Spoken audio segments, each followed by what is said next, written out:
2010 বিশ্বকাপে ভবিষ্যৎ ইশারা করে রীতিমতো হইচই ফেলে দিয়েছিল অক্টোপাস পল।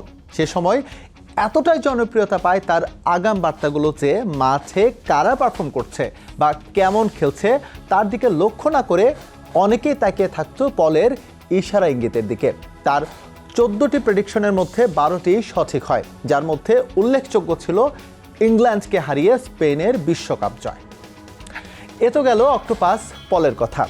এই প্রাণীটি অ্যাকুয়ারিয়ামে বসে কি করেছে বা না করেছে তা নিয়ে হয়তো কোনো বৈজ্ঞানিক ভ্যালু নেই, কিন্তু জার্মান গণিতবিদ জোয়াকিম ক্লেমেন্টের ভবিষ্যৎবাণী কি উপেক্ষা করার উপায় আছে কোনো? বোধহয় না, কারণ 2014-তে জার্মানি, 18-তে ফ্রান্স এবং 22-এ তিনি বিশ্ব চ্যাম্পিয়ন হিসেবে বেছে নিয়েছিলেন আর্জেন্টিনাকে। সব ক্ষেত্রেই সফলতার হার ছিল শতভাগ। এবার তার বাজি নেদারল্যান্ডসের পক্ষে। যদিও বিশ্বকাপ শুরুর আগে এই জার্মান গণিতবিদের ভবিষ্যৎবাণী নিয়ে এবার তৈরি হয়েছে সংশয়।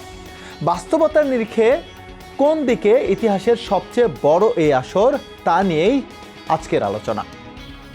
বিশ্বকাপে যদি আপনি ফেভারিটের তালিকা করেন তবে Argentina, Spain, France, Brazil, Portugal, England কিংবা জোয়াকিম ক্লেমেন্টের নেদারল্যান্ডসকে রাখতেই হবে।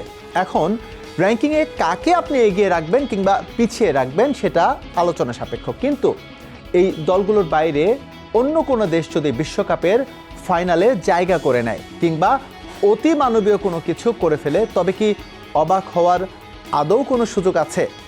সম্প্রতি হয়ে যাওয়া কয়েকটি ফিফা ফ্রেন্ডলির অ্যানালাইসিস বলে তেমন কোনো সুযোগ নেই।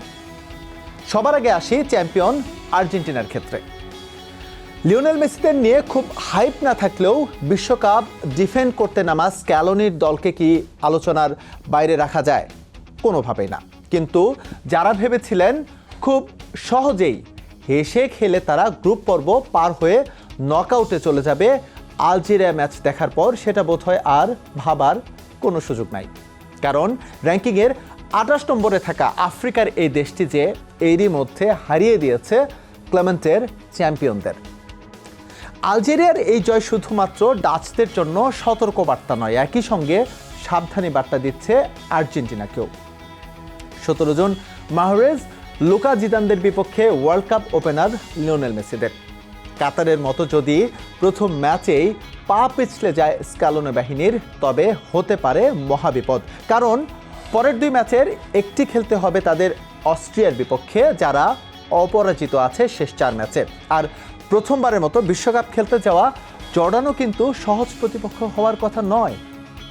বিশ্বকাপ দরজায় কড়া নাড়ছে, কিন্তু আর্জেন্টিনার স্কোয়াড এখনও রেডি না। বিশ্বকাপের আগে প্রতিপক্ষরা যেখানে বড় বড় ম্যাচ খেলে নিজেদের প্রস্তুত করেছে, সেখানে এর কৌশল ছিল পুরোই আলাদা। সেই ঘাটতি হন্ডুরাস আর আইসল্যান্ড ম্যাচ দিয়ে পূরণ করার চিন্তা করা হলেও এই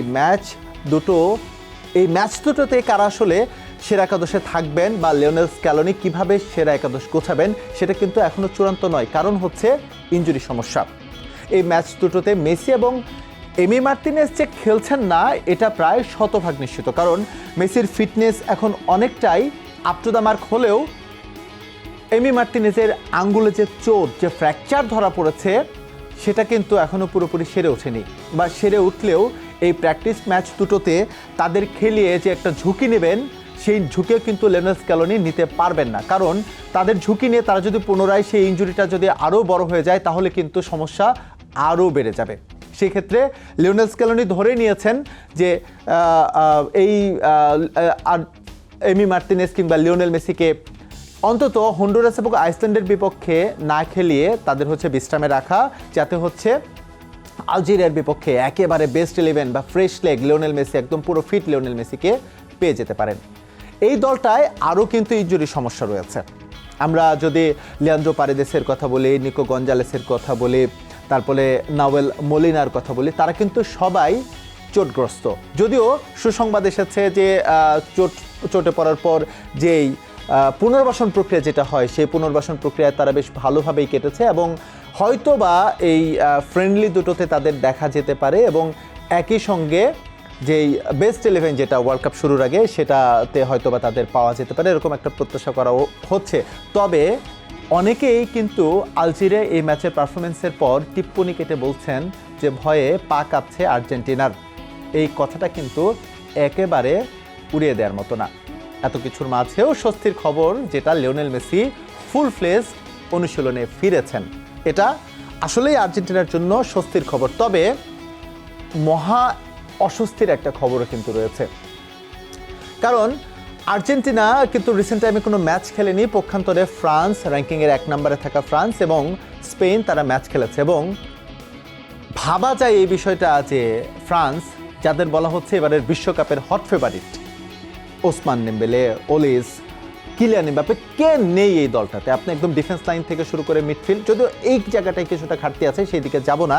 তবে তাদের ফরওয়ার্ড লাইন যদি দেখেন, যে কারো মাথা নষ্ট হয়ে যাবে। কিন্তু এই দলটাই কিন্তু হেরে গেছে আইভরি কোস্টের বিপক্ষে, এবং আইভরি কোস্টের বিপক্ষে হারার কারণে তাদের রেটিং পয়েন্ট কমেছে। একই সঙ্গে স্পেন ড্র করেছে এশিয়ার দল ইরাকের বিপক্ষে। এই যে ইকুয়েশনটা, এটা কিন্তু প্রভাব পড়েছে রেটিং পয়েন্টে। ফিফা কিন্তু গেল মার্চ থেকে নতুন একটি নিয়ম চালু করেছে, সেটা হচ্ছে তাৎক্ষণিক রেটিং পয়েন্ট যে আপডেট, সেই আপডেটে আর্জেন্টিনা কিন্তু আবারও র্যাঙ্কিংয়ের শীর্ষস্থান দখল করেছে, এবং এটাই হচ্ছে আর্জেন্টিনার জন্য সবচেয়ে মাইনাস পয়েন্ট। আপনি অপয়াও বলতে পারেন, কারণ 1993 সাল থেকে ফিফা যে র্যাঙ্কিং যেটা চালু করেছে, ফিফা র্যাঙ্কিং, সেই র্যাঙ্কিং চালু হওয়ার পরের থেকে র্যাঙ্কিংয়ের শীর্ষ দল আজ পর্যন্ত কখনো বিশ্বকাপ জেতে নাই। তার মানে ধরে নেওয়া যায় আর্জেন্টিনা যদি র্যাঙ্কিংয়ের 1 নম্বর দল থেকে যদি বিশ্বকাপ শুরু করে, তাহলে কিন্তু আর্জেন্টিনার বিশ্বকাপ জয়ের সম্ভাবনা শূন্যের কোটায় নেমে আসছে। আমার এই কথাটা যারা আর্জেন্টাইন ভক্ত, তাদের জন্য খারাপ লাগতেও পারে, তাদের কাছে খারাপ লাগতেও পারে, বা বিষয়টাকে তারা অন্যভাবে দেখতেও পারে, কিন্তু এটাই সত্যি। তবে আসলে সব সময় সব ইকুয়েশন মেনে কিন্তু সব কিছু চলে না, যেটা খেলার মধ্যে আমরা মাঝে মধ্যেই দেখে থাকি।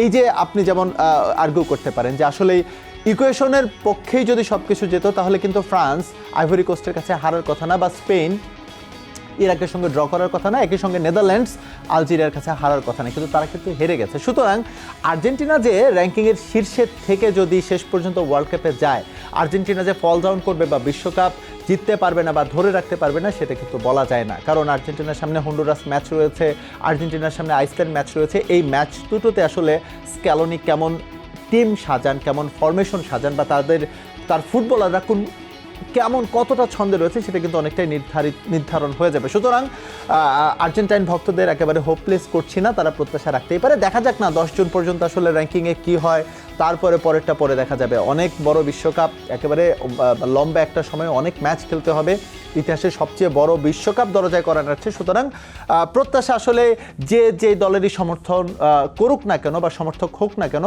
প্রত্যাশা রাখা যায়। এবার একটু আলাদা একটু টপিক নিয়ে যদি আলোচনা করি, আর্জেন্টিনা, নেদারল্যান্ডস কিংবা আলজেরিয়ার হিসেব আপাতত আমরা স্থগিত রাখি। আরে বাবা, বিশ্বকাপের আগে হচ্ছেটা কি? এমন প্রশ্ন ওঠাটা কি অমূলক? যেটা একটু আগে বলছিলাম, র্যাঙ্কিংয়ের শীর্ষের দিকে থাকা যখন ফ্রান্স হেরে যায় আইভরি কোস্টের কাছে, এমবাপ্পে, দেম্বেলে, ওলিসরা যখন শীর্ষ দলই নয় বরং আসছে বিশ্বকাপের সবচেয়ে ফেভারিটের একটি হয়ে, তারাই যখন এভাবে হোঁচট খায়, তখন কিন্তু আপনাকে ভাবতে হবে কোনো গণিতবিদের ভবিষ্যৎ কিংবা পশু পাখির ইশারা নির্ভর হওয়ার দিন ফুরিয়ে এসেছে। বিশ্ব ফুটবলে ছোট ও বড় দলের মাঝে পার্থক্য ক্রমেই আরও ছোট হয়ে এসেছে, এবং দিনে দিনে বোধহয় সেটা শূন্যের কোটায় চলে এসেছে। একই দৃষ্টান্ত স্থাপন করেছে ইরাক হট ফেভারিট স্পেনকে আটকে দিয়েও। সুতরাং এবারের বিশ্বকাপ, অর্থাৎ ইতিহাসের সবচেয়ে বড় বিশ্বকাপ যে দরজায় করা নাড়ছে, এই বিশ্বকাপে যদি নতুন কোনো চ্যাম্পিয়ন পাওয়া যায়, কিংবা আর্জেন্টিনা র্যাঙ্কিংয়ের শীর্ষস্থানের যেই অপয়া, সেটা কাটিয়ে যদি আবারও চ্যাম্পিয়নশিপ ঘরে তুলে লিওনেল মেসির হাতে যদি আরও একটা বিশ্বকাপ শোভা পায়, সেটা মনে হয় অবাক হওয়ার কোনো কিছুই থাকবে না। এখন শুধুমাত্র অপেক্ষা করার পালা।